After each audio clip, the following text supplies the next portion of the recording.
आप देख रहे हैं न्यूज नाउ 24/7 ताज़ा खबरों के लिए हमारे साथ बने रहें। आप नेता सौरभ भारद्वाज ने भाजपा पर गंभीर आरोप लगाते हुए कहा कि अब दिल्ली में गरीबों को प्राइवेट अस्पतालों में मिलने वाले मुफ्त इलाज के अधिकार से वंचित किया जा रहा है।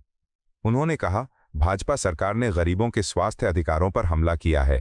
पहले दिल्ली में गरीबों को प्राइवेट अस्पतालों में मुफ्त इलाज की सुविधा मिलती थी, लेकिन अब भाजपा ने इसे खत्म कर दिया है। सौरभ भारद्वाज ने कहा, दिल्ली के लाखों गरीब लोग जो महंगे इलाज का खर्च नहीं उठा सकते, उनके लिए यह सुविधा जीवन रेखा थी। लेकिन भाजपा सरकार ने इसे बंद कर दिया, जिससे अब गरीबों को इलाज के लिए भटकना पड़ेगा। ये अमानवीय फैसला है और भाजपा की असंवेदनशीलता को दर्शाता है। उन्होंने भाजपा पर निजी अस्पतालों के साथ मिली भगत का आरोप लगाते हुए कहा कि यह फैसला जनता के हितों के खिलाफ है और गरीबों को इलाज से वंचित करने की एक साजिश है। भाजपा सरकार हमेशा से अमीरों के पक्ष में काम करती है और गरीबों का हक छीनने का काम करती है। आप नेता ने मांग की कि गरीबों को पहले की तरह प्राइवेट अस्पतालों में मुफ्त इलाज की सुविधा दी जाए और भाजपा इस अन्यायपूर्ण फैसले को तुरंत वापस ले।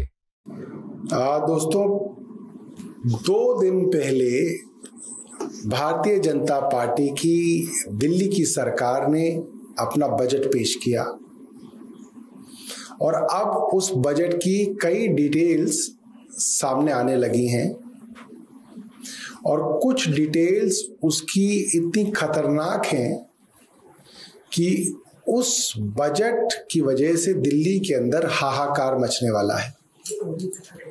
आप अक्सर अखबारों के अंदर पढ़ते होंगे और आपने अभी अभी आई सीएजी की रिपोर्ट में भी पढ़ा होगा, जिसको भारतीय जनता पार्टी ने खूब हाउस के अंदर प्रसारित किया। उस सीएजी की रिपोर्ट के अंदर कुछ खास बातें स्वास्थ्य विभाग के विषय में थी कि दिल्ली के अंदर ऐसे कई सारे अस्पतालों के ऑपरेशन थिएटर्स हैं जिनमें नॉन फंक्शनल होने का उस पर आरोप लगा है कि वो ऑपरेशन थिएटर्स नॉन फंक्शनल है। जितनी सर्जरीज होनी चाहिए उतनी सर्जरीज अस्पतालों में नहीं हो रही हैं और उसका कारण भी उस सीएजी रिपोर्ट में बताया गया कि जो डॉक्टर्स और स्पेशलिस्ट्स की जरूरत है वो डॉक्टर्स और स्पेशलिस्ट की भर्ती नहीं की गई है। खैर, ये बात सब लोग जानते हैं कि डॉक्टर्स और स्पेशलिस्ट की भर्ती का काम जो है दिल्ली के अंदर केंद्र की सरकार का है और एलजी का है। लिहाजा जानबूझ के दिल्ली के सरकारी अस्पतालों में डॉक्टर्स और स्पेशलिस्ट की भर्ती नहीं की गई, जिसकी वजह से ये स्थिति है। इसी स्थिति को देखते हुए, क्योंकि जब से आम आदमी पार्टी की दिल्ली में सरकार बनी तभी से जो सर्विसेज है, जो डॉक्टरों की भर्ती है या किसी भी विभाग के अंदर भर्तियां हैं, वो केंद्र के अधीन थी। इसी स्थिति को देखते हुए 2017 में अरविंद केजरीवाल जी की सरकार ने यह फैसला किया कि यदि कोई भी मरीज दिल्ली के अस्पताल में आता है और उसको हम 1 महीने के अंदर उसकी सर्जरी नहीं कर पाते हैं, 1 महीने के अंदर उसकी सर्जरी दिल्ली के सरकारी अस्पताल में अगर नहीं हो पाती है, तो हम उस मरीज की वो सर्जरी प्राइवेट अस्पताल में करा देंगे और सारी पेमेंट दिल्ली की सरकार देगी। उसी तरीके से ये खबरें भी बार बार छपती हैं और ना सिर्फ दिल्ली सरकार के विषय में, चाहे वो केंद्र सरकार का एम्स हॉस्पिटल हो, चाहे सफदरजंग हॉस्पिटल हो, चाहे कोई उत्तर प्रदेश का अस्पताल हो, ये खबरें भी बार बार छपती हैं कि एमआरआई के लिए कई महीने का इंतजार है, सीटी स्कैन के लिए कई महीने का इंतजार है। जैसे अभी कुछ दिनों पहले ये खबर छपी कि सफदरजंग अस्पताल के अंदर एमआरआई और सीटी स्कैन कराने के लिए कई महीने लगते हैं। एम्स के अंदर इलेक्टिव सर्जरी अगर आपको करानी है तो एवरेज वेट टाइम 6 से 8 महीने है।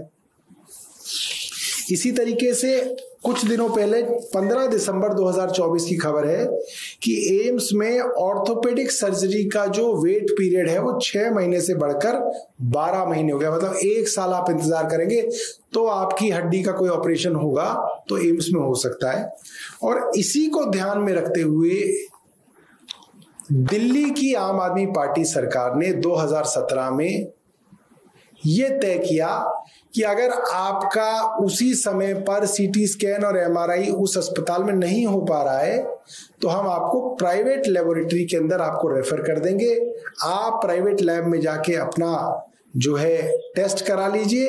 उसकी पूरी की पूरी पेमेंट दिल्ली सरकार करती थी।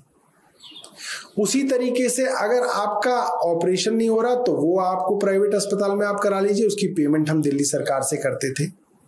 और 1 साल के अंदर जब ये स्कीम अरविंद केजरीवाल जी ने लागू की तो मैं बड़ी खुशी से आपको बताना चाहता हूं, मात्र 1 साल के अंदर करीब 47,000 पेशेंट्स को इस स्कीम का फायदा हुआ कि उन्होंने प्राइवेट अस्पतालों में सर्जरीज कराई या प्राइवेट लेबोरेटरीज में उनके टेस्ट हो पाए जो सरकारी में नहीं हो पा रहे थे। 1 साल में 47,000 पेशेंट्स, और बाद में वो जो है वो गिनती और बढ़ी।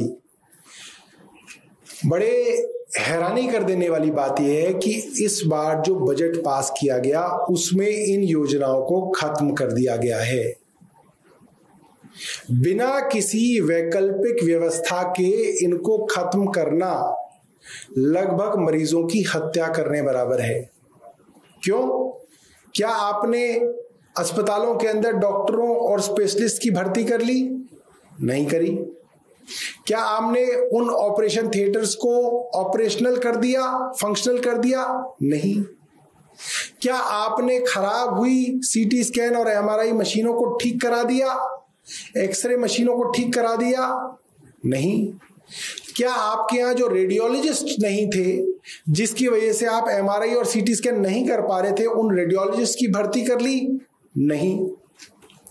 आपने कुछ भी नहीं किया, मगर एक चलती हुई डार्क स्कीम, दिल्ली आरोग्य कोष नाम की स्कीम को आपने खत्म कर दिया और हजारों लोगों को, हजारों मरीजों को आपने मौत के दरवाजे पे जाके खड़ा कर दिया।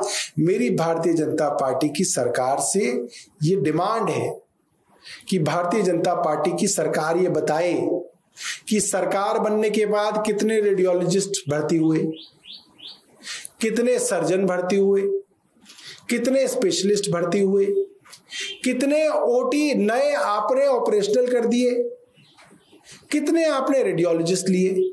अगर आपने कुछ भी नहीं लिया तो आपने कैसे ये डिसीजन ले लिया कि दिल्ली आरोग्य कोष नाम की स्कीम, जिसके अंदर लाखों लोगों ने प्राइवेट अस्पतालों में सर्जरीज कराई, प्राइवेट लेबोरेटरीज के अंदर टेस्ट कराए, आपने वो स्कीम ही बंद कर दी। और इस तरीके से चोरी छिपे बंद की कि किसी को आपने बताया नहीं, आपने कोई अनाउंसमेंट नहीं की, चुपचाप आपने डार्क स्कीम के लिए खर्च होने वाले पैसे को बंद कर दिया। ये बहुत ही बड़ी बात है और मुझे लगता है इससे दिल्ली के अंदर काफी गरीब लोगों का नुकसान होगा। आपको यह वीडियो पसंद आया हो तो इसे लाइक करें, हमारे चैनल को सब्सक्राइब करें।